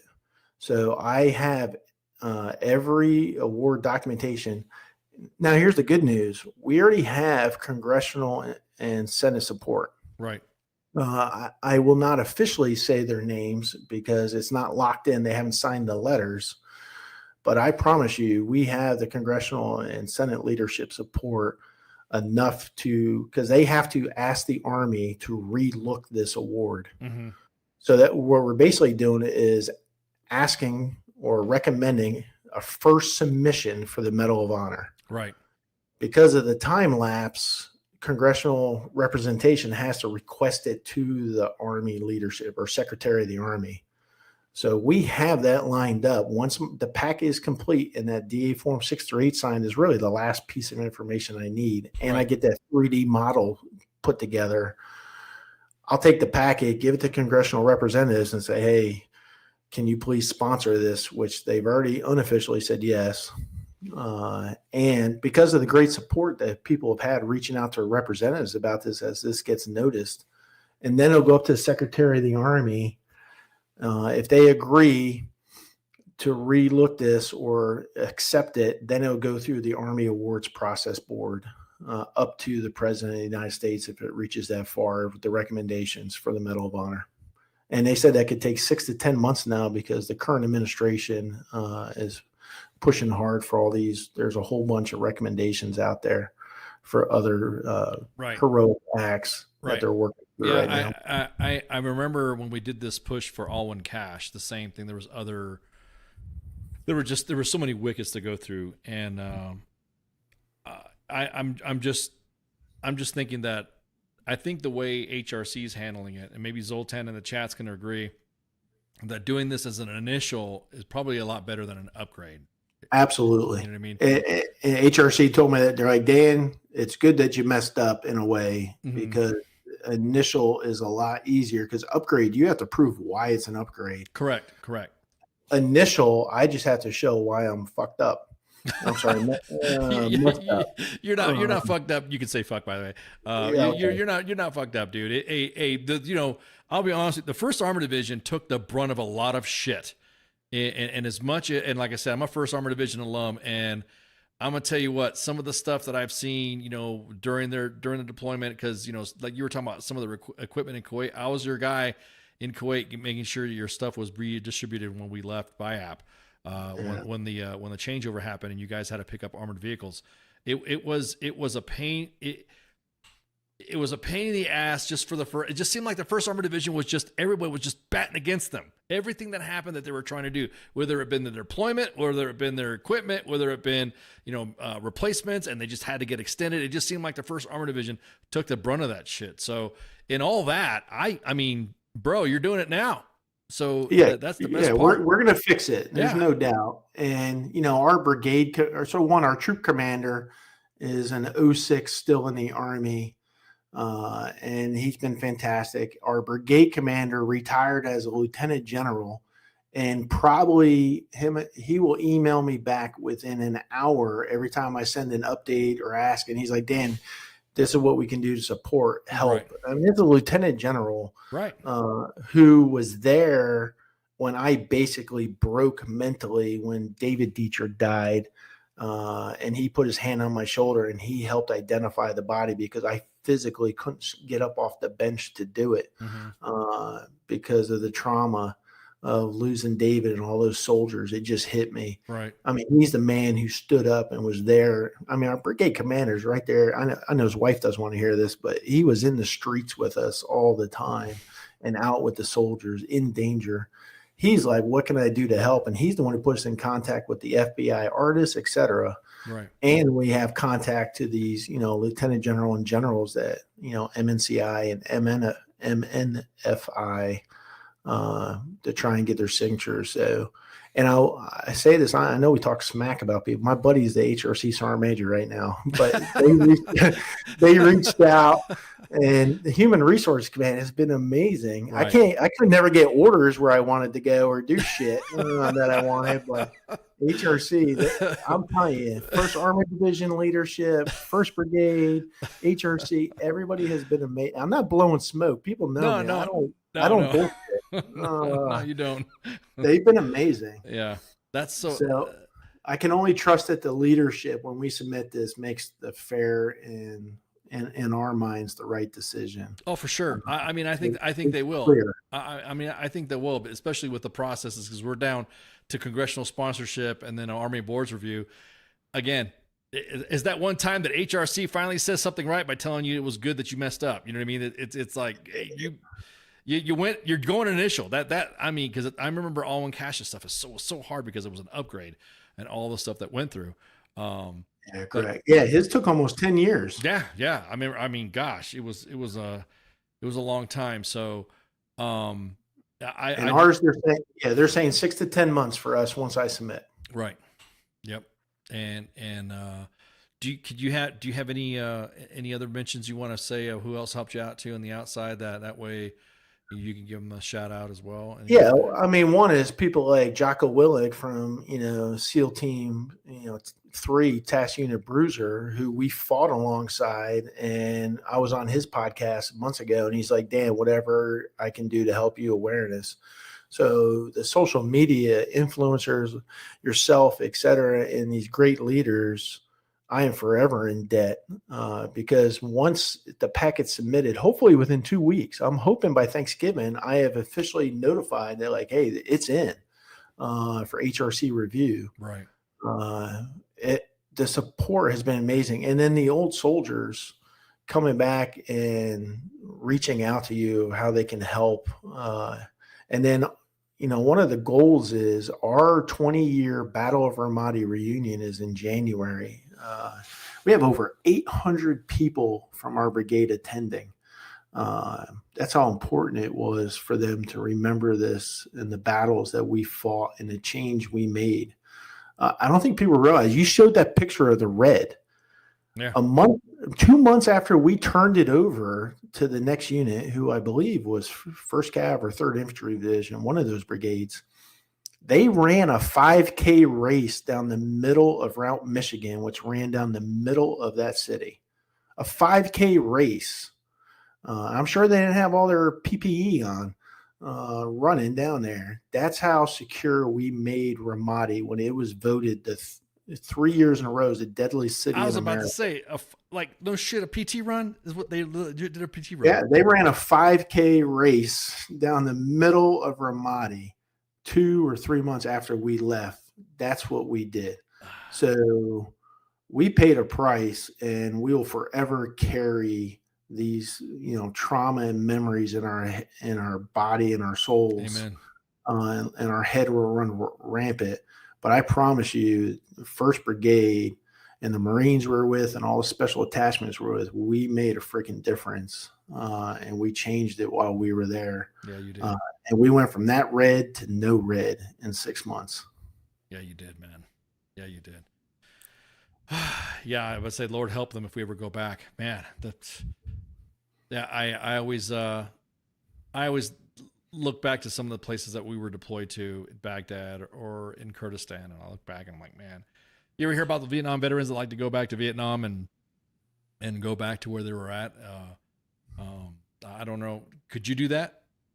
I don't think mentally I could. I don't think I'm barely getting where I can not cry every second.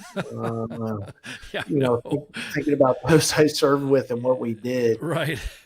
I don't think there's any way I could, if the Army says, Dan, I need you, drop 100 pounds and get on the freaking plane, I'm there. Of course.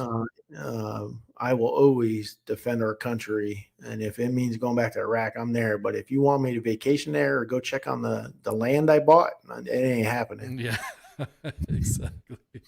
Yeah. Like I said, it's mixed emotions. Some individuals, like for me, Kurdistan, no problem, because I had a great time up, not a great time, but I had a good experience, I should say, during that period. And then when I went back again for my second tour with 1st Armored Division, that's when it was like, God damn, this is a night and day difference between what was happening then and now. So I will tell you real quick, I went to Bosnia in 95 as part of I-4. And 25 years later, I was back there as a civilian. I was about to say, did you go there as a civilian? Yeah, and I was like, holy. Now, here's what I tell you. The freaking main route that runs north to south has not changed one bit in 25 years. The potholes are still there. Yeah, exactly. But it was good to see life again in countries that we brought peace to. And have partnerships with and allies with now. So maybe there's a day in 20 years that I go back to Iraq and fly in there and be like, yeah, I remember this place. Yeah. And you see the kids are now adults, and I can look back and say we did something. Yeah, exactly. Dan, thank you so much for hanging out with us, man. I could talk to you for hours, bro. Yeah. This is yeah. Feel free to help me back. I'll talk about. Oh no, you're gonna talk grass and other crap. Oh no, you're gonna come back to give us some updates. What are you talking about? No, I definitely look forward to providing updates and hopefully the announcements. Yeah, and then of course, don't forget Torch Week in October. First Armor Division Torch Week that we got. So shutdown and stuff and drama is obviously not allowed. Not allowed to do anything fun, I guess you'd say. But now that hopefully we'll be good with that. That would be something to have Torch Week and then commemorate Sergeant Quick. During that time of next year. So. And I can't wait. January is a reunion. We're rededicating the memorial with all the names of those we lost in front of the brigade headquarters. It's going to be an amazing opportunity. Yeah, send us some pics and socials and let us know. We're more than happy to post it. Next time I come on, I want Spanky to tell me how she got her nickname. All right, brother, man. CSM retired Dan Pinion. Great talk, man. We're gonna go ahead and take a break, and then we'll be. I'll be right back to do some housekeeping. But everyone, refill your glasses and shots. So stand by. WTF Nation Radio. WTF Nation Radio. Sometimes when I look at, I don't know if I'm allowed to say this, I think it's WTF Army or something. The voice of U.S. Army. WTF Moments. This is WTF Nation Radio. Everything stated on WTF Nation Radio is to be considered the opinion of the person that stated it, and not an official representation of WTF Nation Radio or U.S. Army WTF Moments. Price does not include tax, title, or license. Some assembly required. Each item sold separately. Batteries not included. Objects in mirror are closer than they appear. If conditions persist, contact a physician. Individual results may vary. Keep out of the reach of children. Avoid prolonged exposure to direct sunlight. Keep in a cool, dark place. And please enjoy the show. Shots. And we're back. Woo, man. Thanks again, Dan, for hanging out and giving us that really great in-depth discussion about Sergeant Quick and his Medal of Honor submission. I got my fingers crossed, and I think it's going to be great to finally see this get moved forward. And then that way, like I said, we'll keep you posted. He's got the reunion coming up in January. If this thing gets awarded, this would be something that'd be awesome to have on Torch Week with 1st Armor Division. It's kind of like their All-American Week type of thing. And there you go. So I think this is a good stuff. I'm going to be pushing some other messaging to other individuals, so you guys will see it as well. And I think that's it. I think it's time for some housekeeping. Exactly that, Zoltan. Powerful story. It does seem like it will be awarded. I hope so too. Let me see. Let me see what's up to housekeeping right now. There's some housekeeping. And let's pull up the slides. What we got going on, man? As a matter of fact, let me pull up the show graphics. You guys notice that we're going to be taking a winter break. December 20th, the weekend, it's December 21st. I think it's what it is. Let me double check and make sure we're not BS. Yeah. The 21st, the week of the 21st, and up until all those 2 weeks. And then the first show back will be the Monday edition on the 5th. 1, 2, 3, 4, 5th. And so, yeah, that's going to be, but anyways, we have, this is, oh shit, I'm all backwards and shit. Why didn't you guys tell me I was on the wrong show? Let me put my camera down here. Pew, pew. The SGT'S Time. Your LPD Army policy, Zoltan anecdotes, and other middle news, Army news for you every Thursday. Because traditionally, the Army has this specific type of, hip pocket training. 5th, 1, 2, 3, 4, 5th, hip pocket training on Thursdays. That's why it's called SGT'S Time. FTX, I think, do we have an FTX coming up? Or we still, or this might be a bye week. I don't think it's a bye week. And then, of course, we can co-ops with Nemo and the crew. And then back to Monday, we have The King and Me, the Monday edition, Pop Culture Warrior, Sports Bar, and the Smoke Pit. Matter of fact, let me see what my guest lineup looks like for me. I'm just saying, I got mine, but I was going to see if I got mine. Oh, no, we love you, Zoltan. December 1st, I have Tanner Hance. He's going to be talking about Operation Wellness Shield. Can't wait to talk with him. Shooting the Breeze has some soft JSOC time, 75th Ranger Regiment time. He's going to shoot the breeze and talk about his 501c nonprofit organization dedicated to support veterans, first responders, and active duty service members. And then let's see what I got going on next. So CQ December 2nd has Brendan Boogie and Jeremy Dubs. Brendan Boogie and Jeremy Dubs. For filmmaker Brendan Boogie, his rock and roll buddy comedy Tallywhacker about an unconventional portrayal of a disabled musician when stardom starts to take over. This will be interesting. You know, we're all about the pop culture stuff. Can't wait for that. Let me see. Who said we talk about that? And then, I think some of the, so we'll see. We got other guests lined up. I'm not going to say what we got going on if we don't have them confirmed or they're not added to the calendar. So, hey, there we go. Can I get on that? Maybe you work with Miles for the military. Maybe they can work with Miles. Who are you talking about, Zoltan? You're talking about the Tanner Vance?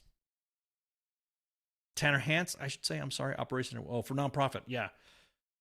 Maybe they can work with Miles for military. I will ask them. Just throw some questions up. Shoot me a note, and then we'll get that set up. So yeah, I'm excited to get Tanner on here anyway. So to shoot the breeze about that. I've been seeing some media about it. So it'd be kind of cool to get him on and shoot the breeze and give him some deets. And there you go. I'm pretty sure I'll hit you up later, Zoltan, when we're done here, and just say, hey, give me the deets and I'll help you out. So that's going to be on December 1st. So, totally forgot about Thanksgiving, right? What do y'all do for Thanksgiving? I'm going to eat. That's what I'm going to do. I'm going to eat. I'm going to get fat. Fatter, I should say. Who doesn't get fat? Hey, exactly that. One punch dad because of my, it will behoove you. It will behoove of you. All right, you fat boys. Oh, man. Secretary of War singing bars. Exactly. So, anyways, make sure you share, like, and follow. We're broadcasting live on 5 different platforms. YouTube at U.S. Army WTF Moments and WTF Nation Radio. Facebook at U.S. Army WTF Moments and WTF Nation Radio. And on X. If you have Christmas decorations up, I will demote. I know. What's up with that, Zoltan? Everyone's been flaming us for posting Christmas posts, and we're like, what? What are you talking about? We're just asking the questions. Is it too soon for Christmas deco in the organization? So, you tell me. But anyways, make sure you share, like, and follow. As the kids say, hit the thumbs up and subscribe. Again, thanks for listening to SGT'S Time. Y'all have a good one. See ya. Shots. Hey, this is SEAC retired John Wayne Troxel. You're listening to WTF Nation Radio, the station of choice for all of the badass MFers on the planet. The voice of U.S. Army, WTF Moments. This is WTF Nation Radio.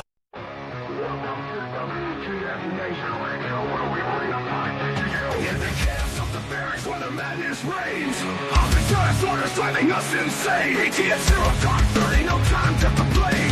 Push up in the mud, feel the muscle strain. Army life is a wild ride. WTF moments can't hide. Through the fire we survive, in the ranks we thrive.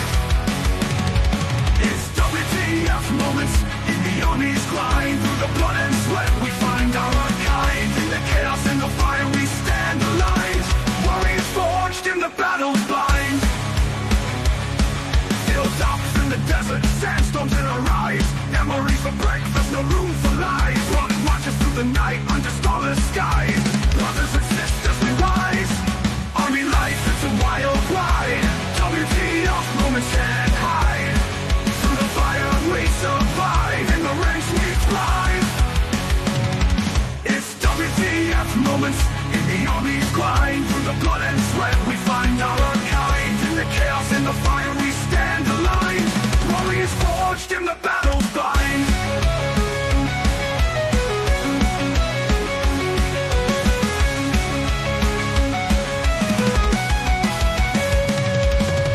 Drill sergeant's fury echoing in the air. Discipline and duty we all must bear. Battle bodies by our side.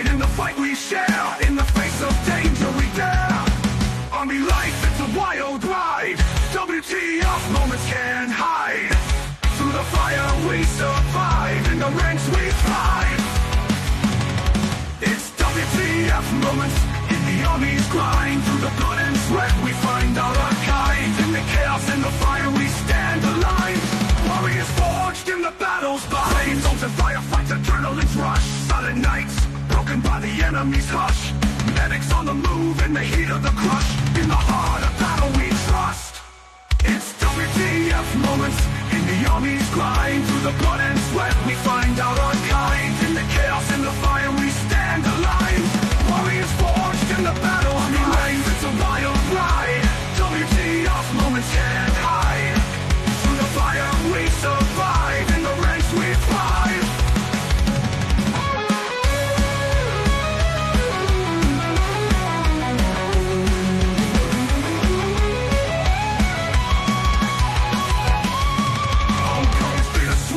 Memories in our mind.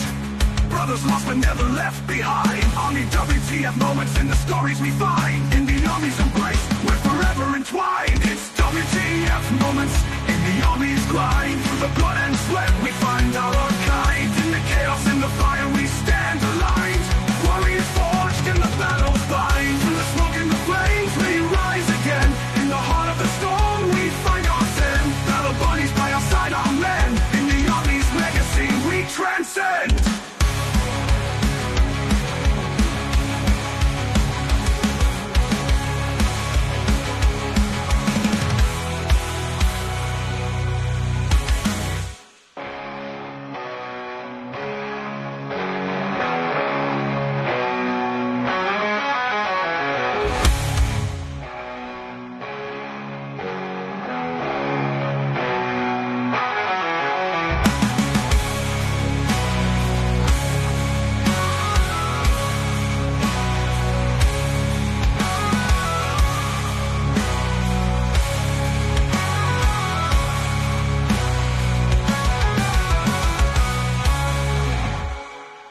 Everything stated on WTF Nation Radio is to be considered the opinion of the person that stated it, and not an official representation of WTF Nation Radio or U.S. Army WTF Moments. Price does not include tax, title, or license. Some assembly required. Each item sold separately. Batteries not included. Objects in mirror are closer than they appear. If conditions persist, contact a physician. Individual results may vary. Keep out of the reach of children. Avoid prolonged exposure to direct sunlight. Keep in a cool, dark place. And please enjoy the show. Shots.